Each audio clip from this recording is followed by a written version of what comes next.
Welcome to class number 3 about reading and writing the notes and locating them on the piano for absolute beginners.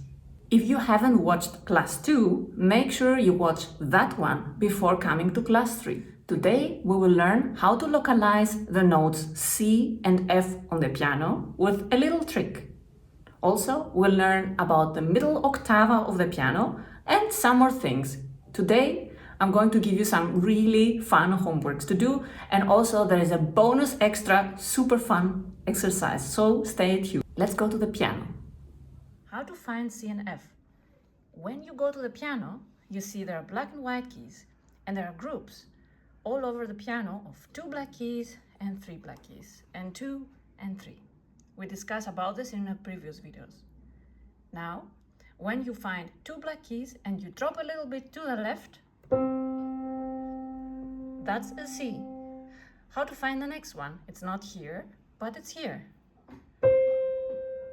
It's not here, but it's here. Now, the F is when you find the 3 black keys and drop a little bit to the left. F. The next group, 3 black keys, dropping to the left.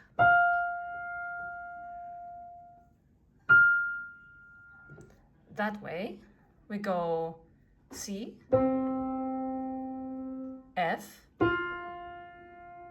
2, so C, group of 3, so F, 2, F, etc. Today we will also learn about the middle octave of the piano. Where is that? And why is it at all important?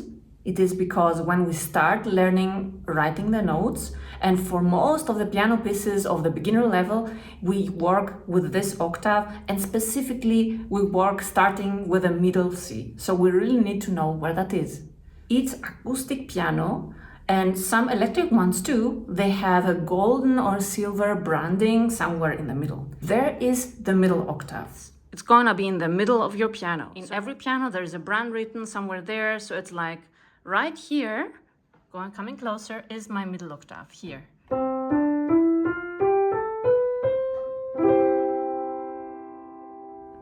If you cannot find any silver or golden writing on your piano, don't worry. Just find somewhat the middle and mark it with a sticker.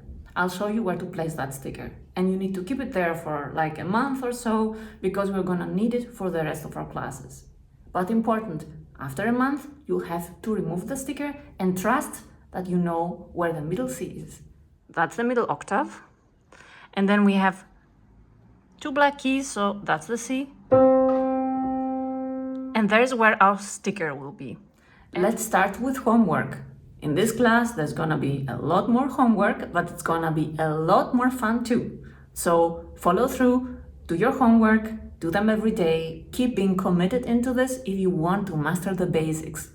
And that's very important if you want to learn an instrument or know a little bit about music. If you want to feel even more motivated about that, watch the introduction video of my class, and maybe that motivates you even more. So my class is focused not only on informing you about the names and the theory, but I want you to actually do something. I want you to connect how things are called, what are the concepts, with the actual sound of the thing. So please follow through. From my experience as a piano teacher, this makes the learning experience much more fun, fast, and easy.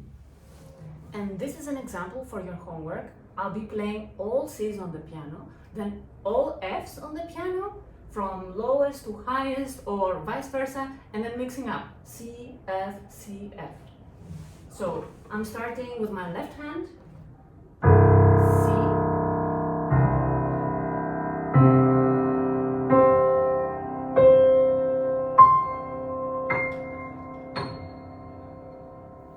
and of course you can do that with your right hand too.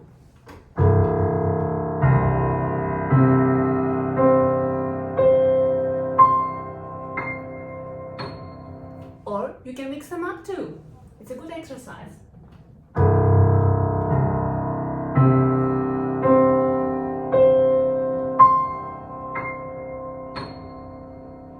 Of course, when you mix the hands up, it's not gonna be so smooth. It might take a little bit more time, but try it out. It's fun and it's good for you. Then, same thing with Fs. So it's gonna sound like this.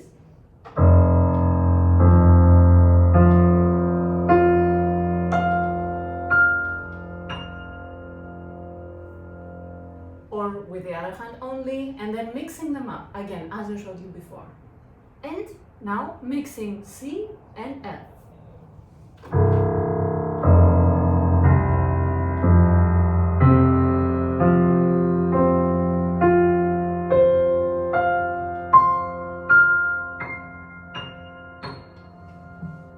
Or of course, only one hand.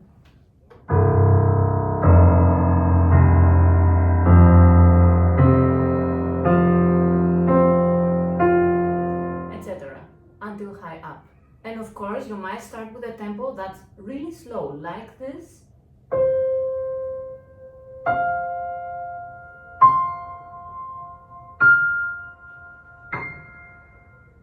And important, take a tempo that you can play stable. So it's like have a beat when you play, feel the rhythm.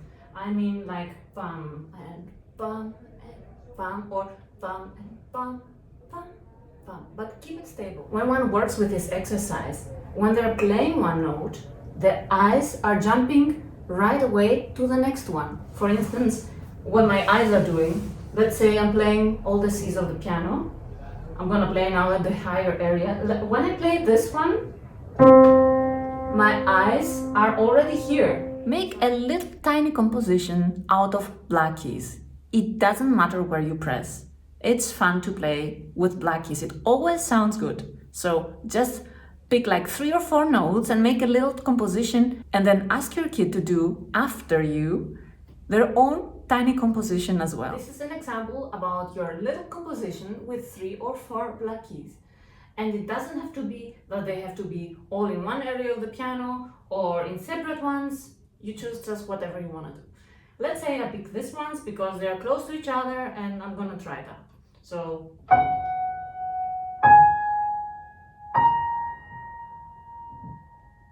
okay, my composition will have exactly these keys, but I'm gonna vary the tempo. So maybe it's going to be, and then backwards, and slower.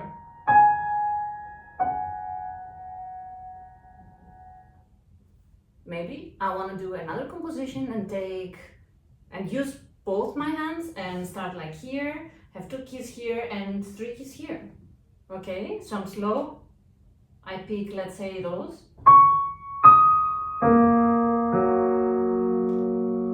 And now varying the tempo, mixing things up.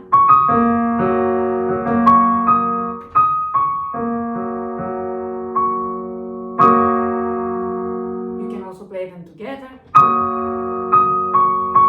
again together, and separate it.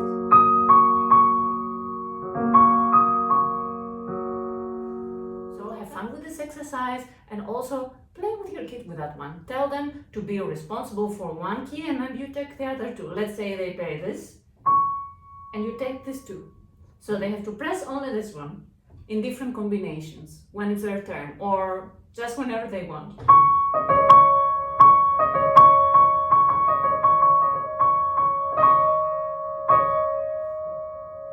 So feel free to experiment on the piano and play only on the black keys yourself. It doesn't have to be rhythmical, as I was telling before for the exercises with the C and F. You can just do anything that comes to your mind, experiment about the sounds, the tempi, and maybe you're gonna play something like this.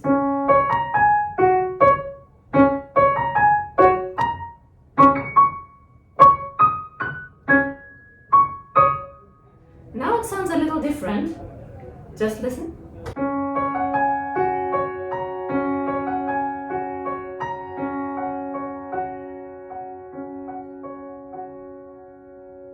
It sounds way more majestic, right? That's because I'm using the pedal. So the piano has 3 pedals and I'm using the most right one, the sustain pedal. It's very important to teach the pedal as soon as possible. So as soon as the kid's feet can reach the pedal, it's important that we use it because it has to be a natural element. Together with our two hands comes the foot. I'm gonna show you right now how to use it and how not to use it as well. Here are the 3 pedals of the piano. Some electric pianos don't have all those pedals, but most acoustic pianos of our times have 3 pedals because some older pianos have only 2 pedals, but the modern pianos have 3 pedals. We're gonna work on not here, but on the most right one, here. It's called the sustain pedal. It makes the sounds melting together. It sounds wonderful when you're using it. So here is how not to press it. So don't press it like this. So make sure your heel is not flying when you're pressing. It has to be very firm on the ground and you're pressing like this. Always the heel on the ground. Now about your composition, to make it sound wonderful, keep your pedal as a heel on the ground, press the pedal and keep it pressed when you're playing.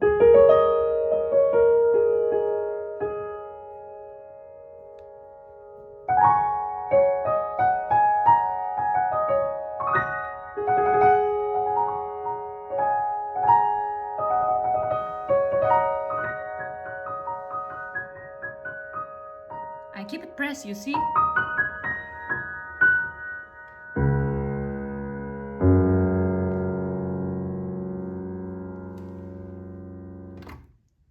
At the end, I lift it up and the sound stops. Now, if you're having kids, I want you to try and play with them.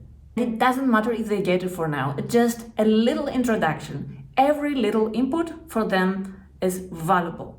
There is not any goals or expectations from them. The goal is to just do something together that has to do with music and to see how things sound. Go with them to the piano and show them that here, look, there are the white keys of the piano and the black keys.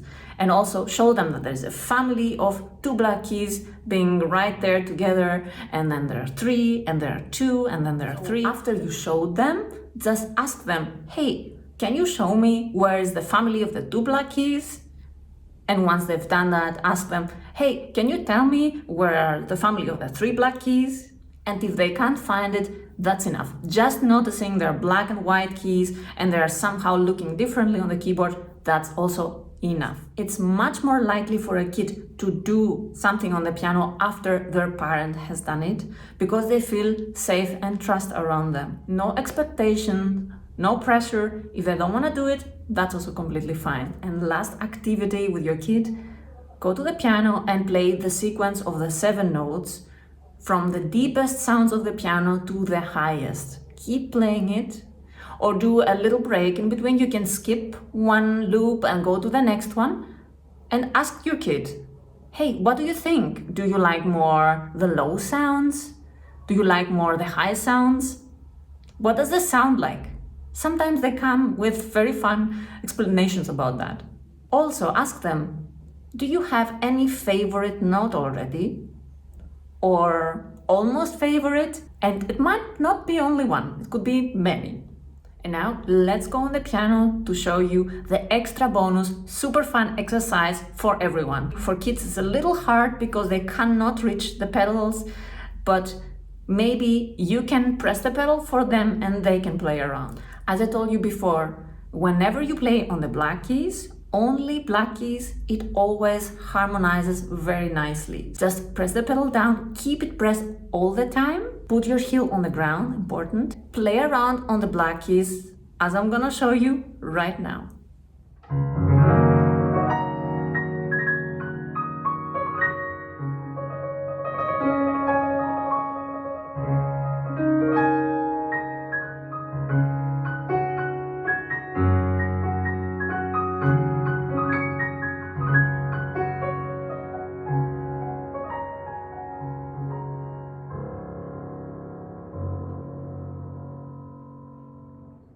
All this, what I just played, is completely random stuff. I just decided to play only on the black keys. So that's a lot of fun to experiment with.